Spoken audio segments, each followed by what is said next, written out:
our next experiment, that is paper chromatography. Okay. In this we are going to separate the pigments of spinach leaves with the help of paper chromatography. Now, this is the solvent which is ether and acetone. Okay. Ether and acetone, 9 ml ether, 1 ml acetone, 9:1 ratio of the solvent we are having. This is the loadings, this is the paper chromatography. I will show you. This I had prepared. This is the Whatman filter paper number 1 and it is used as a chromatography paper. Now, in this I had taken 4 centimeter of the paper, the tip is made conical and in this I had made one spot just above this 2 centimeter above the tip. Okay. Now, this is the Whatman filter paper, Whatman filter paper number 1, which is also used as a chromatography paper. Now, our specimen for today is the spinach leaves. Spinach leaves, we are going to use some spinach leaves in the mortar and pestle. Okay. And this we have to crush, we have to crush the spinach leaves with the help of 1 ml of the acetone. We have to use 1 ml of the acetone as a solvent, so that all the components will be dissolved. Okay.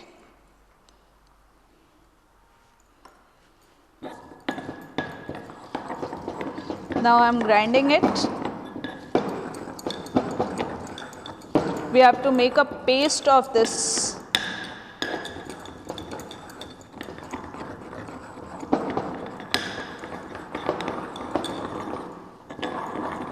You can see I had made the paste of the spinach leaves.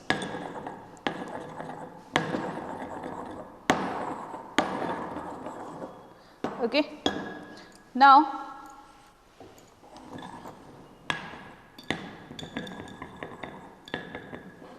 this is the paste of the spinach leaves and acetone.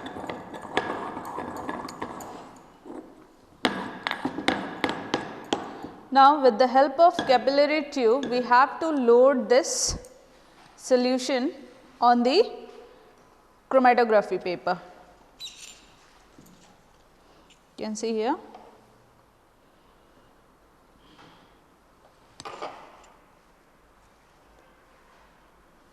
We have to do this for 2-3 more times, so that it can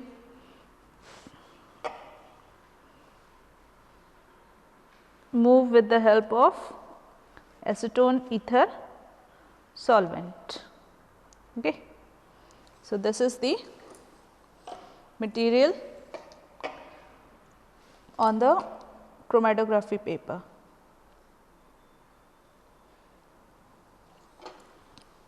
Now, we have to use this, I am using as a chromatography jar. In this, we have to use 30 ml of 9:1 ratio of the solvent, that is ethanol plus ether, acetone plus ether, I am sorry, alcohol plus ether, that is acetone. Here I am using 1 ml of the, I am sorry, from this I am using 1 ml of the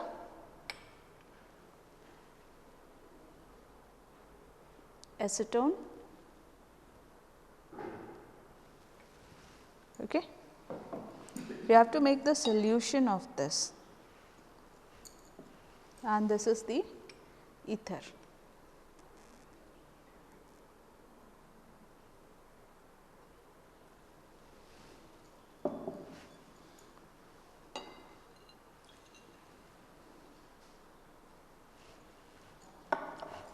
Now, with the help of glass rod,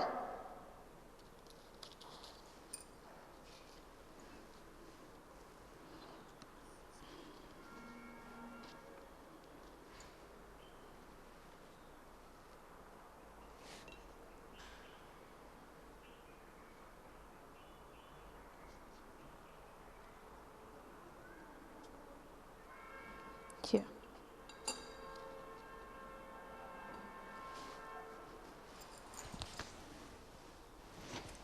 here the tip of the chromatography paper is touching the solvent, and we have to wait for half an hour so that it can move and dissolve with the components present in the spinach leaves. Okay students, after 30 minutes we can see that the paper strip is showing different colors. Okay. So all the components which can dissolve, it has dissolved in it, and the things which are present like chlorophyll, xanthophyll, chlorophyll A and chlorophyll B, all these we can see in this paper chromatography. Okay. All the things are being separated. Now we have to find out its RF value. Okay. We have to find out its RF value. We'll just see the distance, okay, with the help of the scale. This was our loading point.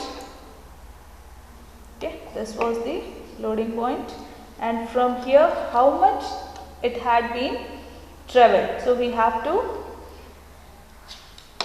measure it.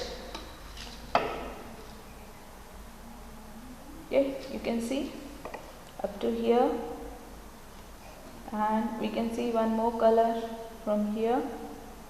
Okay, and the solvent front had been moved up to here. Okay, this is the solvent front. This is our component A, and this is component B. We can see that it is a green one. This is the chlorophyll A. Okay, and the yellow color is given by your xanthophyll. Xanthophyll, this one is the xanthophyll, right? Chlorophyll A and the xanthophyll. Now I am going to show you its calculation on the blackboard. Okay students, now we had seen the RF value of all the components which is being traveling in the chromatography paper. Okay, the color which is shown by the different pigments which are present in the spinach leaves. Okay, for that we have to calculate the refractive value. This is known as refractive